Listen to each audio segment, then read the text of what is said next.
स्वागत है आप सभी का। मैं हूं आपका जीव विज्ञान शिक्षक और आप देख रहे हैं मेरा यूट्यूब चैनल बायोलॉजी एक्स्ट्रा।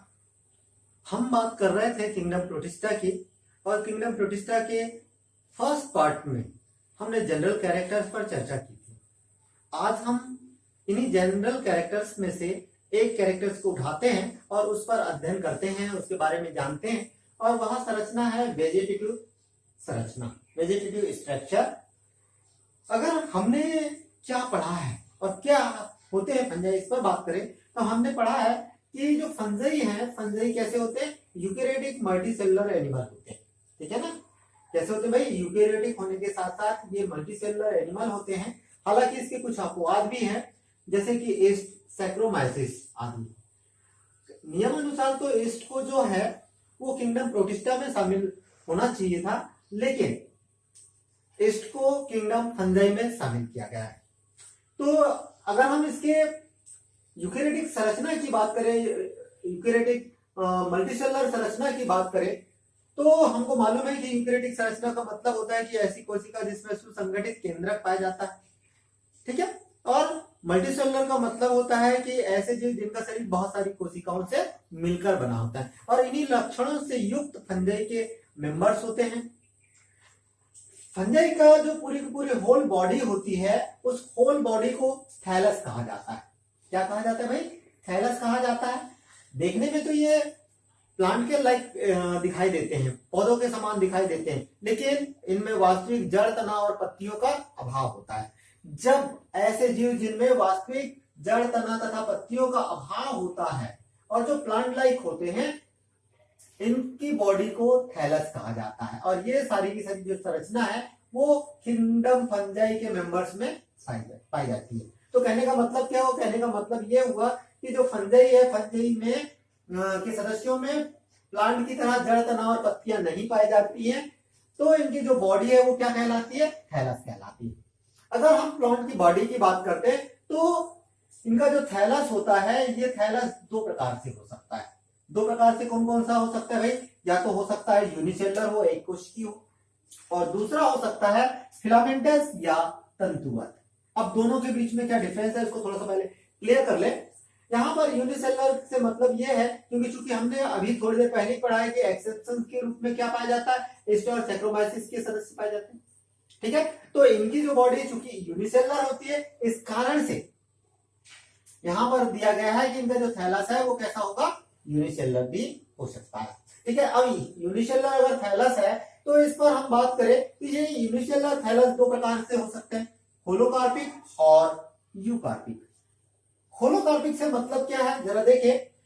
जब किसी फंजाई का पूरा शरीर, ठीक है, यहां पर ध्यान दीजिएगा, किसी फंजाई का एक कोश की शरीर, ठीक है, एक कोश की शरीर जब जनन भाग और अलैंगिक भाग दोनों में परिवर्तित नहीं होता, अलग अलग परिवर्तित नहीं होता है, तब इस प्रकार की जो कायिक संरचना है इसको होलोकार्पिक संरचना कहा जाता है। अर्थात एक ही कोशिका जो है वो किस रूप में परिवर्तित हो जाती है? कुछ समय तो ये वेजिटेटिव फॉर्म में रहती है, ठीक है, उसके बाद कुछ समय पश्चात उसमें क्या निकल आते हैं? जो स्पोर्स निकल आते हैं। अर्थात ये एक ही कोशिका अपने पूरे जीवन काल में वेजिटेटिव अवस्था और रिप्रोडक्टिव अवस्था दोनों का कार्य करती है। इस कारण से इस प्रकार की जो संरचना है इनको होलोकार्पिक संरचना कहा जाता है। ठीक है? यहाँ पर आप देख सकते हैं, यहाँ पर मैंने लिखा हुआ है कि थैलस कन्वर्टेड इनटू जूस्पोरेंजियम। ठीक है? अब यहाँ पर कहने का मतलब क्या है कि इनका जो थैलस है ये एक कोश की थैलस है। ठीक है?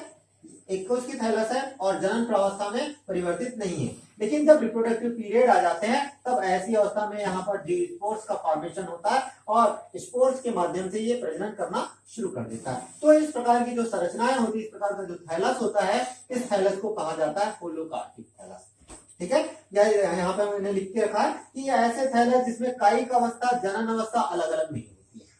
कायिक अवस्था और जनन अवस्था अलग अलग नहीं होती है, अर्थात पूरा का पूरा थैलस ही जनन संरचनाओं में परिवर्तित हो जाता है।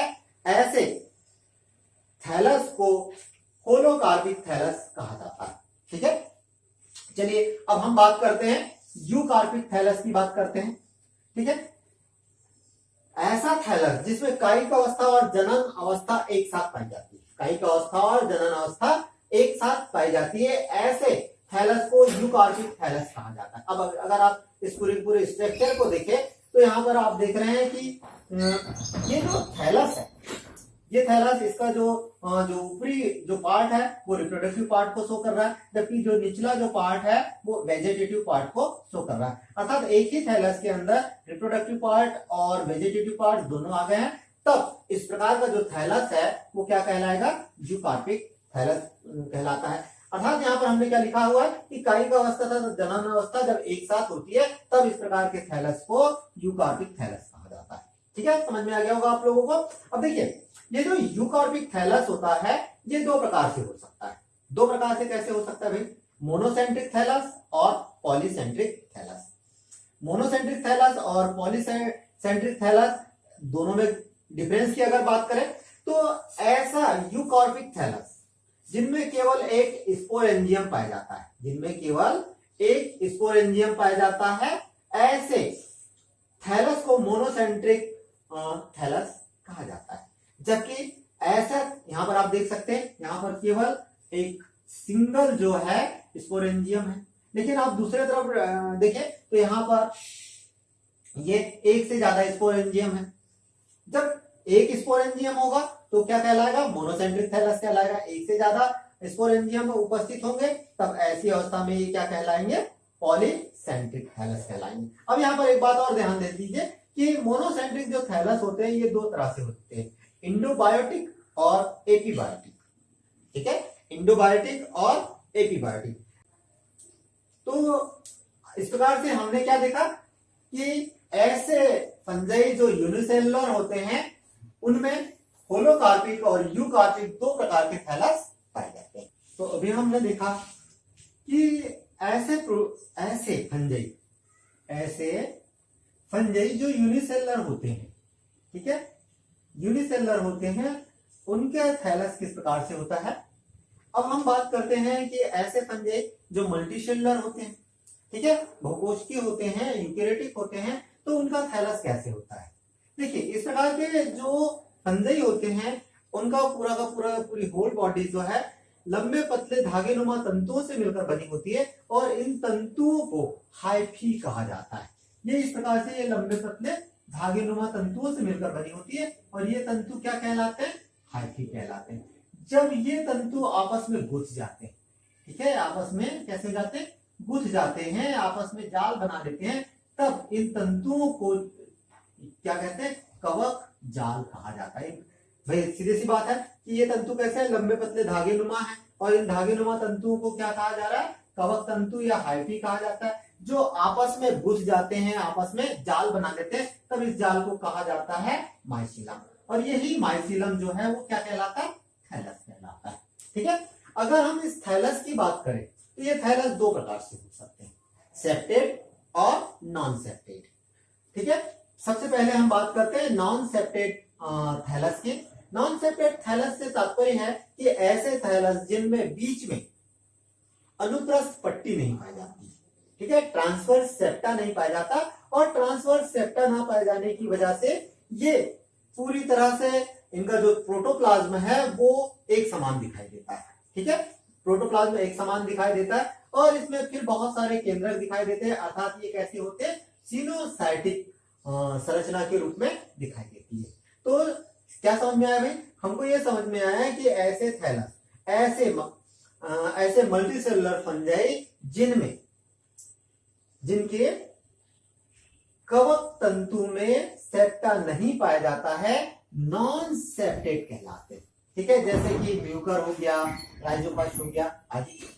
लेकिन कुछ मल्टीसेलुलर फंजाई ऐसे होते हैं जिनमें पाए जाने वाला जो कवक तंतु है वो बीच में सेप्टा के द्वारा बटा हुआ होता है, और सेप्टा के द्वारा बटे होने के कारण ऐसा लगता है कि इसका जो शरीर है बहुत सारी कोशिकाओं से मिलकर बना हुआ है। तो इस प्रकार का जो थैलस है वो कहलाते सेप्टेड कहलाते। ठीक है, यहाँ पर ये आप देख सकते हैं कि यहाँ पर जो है वो ट्रांसफर सेप्टा का फॉर्मेशन हो गया है पट्टी जैसी संरचना बन गई है और इस पट्टी जैसी संरचना बनने से ऐसा लग रहा है कि ये बहुत सारी कोशिकाओं से मिलकर बना। तो इस प्रकार के जो थैलस होते हैं इनको सेप्टेड या थैलस कहा जाता है। इस प्रकार के जो थैलस है एस्कोमाइसिटीज, बेसिडियोमाइसिटीज के सदस्यों में पाए जाते हैं। अब यहाँ पर एक बात और थोड़ा सा ध्यान रखना है कि इस प्रकार के जो थैलस है इनमें केंद्रकों की संख्या अलग अलग हो सकती है। अगर मान के चलिए एक केंद्रक उपस्थित है तब ऐसी अवस्था में ये मोनोकैरियोटिक कहलाएंगे। अगर दो थैलस उपस्थित है तब ऐसी अवस्था में ये डाइकैरियोटिक कहलाएंगे। लेकिन जब दो से ज्यादा केंद्रक उपस्थित है तब ऐसी अवस्था में ये पॉलीकैरियोटिक कहलाएंगे। ठीक है, इस बात को ध्यान रखिएगा। जब हम किसी एक स्ट्रक्चर की संरचना देखते हैं, इसकी अल्ट्रा स्ट्रक्चर देखते हैं, तो अल्ट्रा स्ट्रक्चर देखते हैं तो एक सामान्य यूकेरियोटिक कोशिका के समान इसकी संरचना होती है, जिसमें सबसे बाहर की ओर क्या होता है, सेल वाल होता है। ठीक है, अब ये सेल वाल कैसे मिलकर बनी है ये आपको मालूम है, पिछले लेक्चर में हमने इसको पढ़ा हुआ है। इसके बाद सेल वाल से अंदर की ओर पतली प्लाज्मा मेम्ब्रेन होती है, उसके अंदर प्रोटोप्लाज्म होता है और प्रोटोप्लाज्म के अंदर न्यूक्लियस होता है। ठीक है, न्यूक्लियस के अलावा यहाँ पर विभिन्न सेल ऑर्गेनेल्स दिखाई देते हैं, जैसे कि माइटोकॉन्ड्रिया, ठीक है, एंडोप्लाज्मिक रेटिकुलम, लाइसोसोम, ठीक है, गोल्गी बॉडी, इसके अलावा इसमें लिपिड ग्रेन्यूल्स आदि संरचनाएं इसकी अल्ट्रा स्ट्रक्चर में हमको दिखाई देती है। ये समझ लीजिए कि एक प्रकार का ये जो टिपिकल स्ट्रक्चर है, यूकेरियोटिक सेल का जो स्ट्रक्चर होता है वही स्ट्रक्चर इसमें दिखाई देता है। हालांकि कुछ चीजें एब्सेंस भी होती है, जैसे क्लोरोप्लास्ट। ठीक है, चलिए अब आपके थोड़ा सा बढ़ते हैं। हम ये देखते हैं कि किंगडम फंजाई में जो थैलस होता है, जो माइसिलम होता है, ये माइसिलम या जो हाइफी होता है, ये विभिन्न प्रकार की संरचनाओं को फॉर्म करता है, विशिष्ट प्रकार की संरचना बना लेती है। तो ये विशिष्ट प्रकार की संरचनाओं में कौन कौन सी संरचनाएं देखें, मैं यहाँ पर केवल 4 संरचनाएं लिखा है। सबसे पहले है राइजोमार्फा, दूसरा है स्ट्रोमा, तीसरा है स्क्लेरोटियम और चौथा लिखा है मैंने प्लैक्टेनकाइम। ठीक है, तो जरा देखिए ये क्या होता है, राइजोमार्फ। ठीक है, राइजोमार्फ पर हम बात करते हैं कि जब कवक तंतु, ध्यान दीजिएगा कि जब कवक तंतु आपस में मिलकर धागेनुमा संरचना बना लेते हैं तब इस प्रकार की जो संरचना है इसको राइजोमार्फ कहा जाता है। जनरली ये भूमि के अंदर पाई जाती है। यहाँ पर ये स्ट्रक्चर आप देख रहे हैं तो ये किसकी स्ट्रक्चर है, राइजोमार्फ की है। जैसे कि आपने देखा होगा म्यूकर, एगेरिकस में इस प्रकार की संरचना पाई जाती है। दूसरी संरचना की बात करें तो दूसरी संरचना है स्ट्रोमा।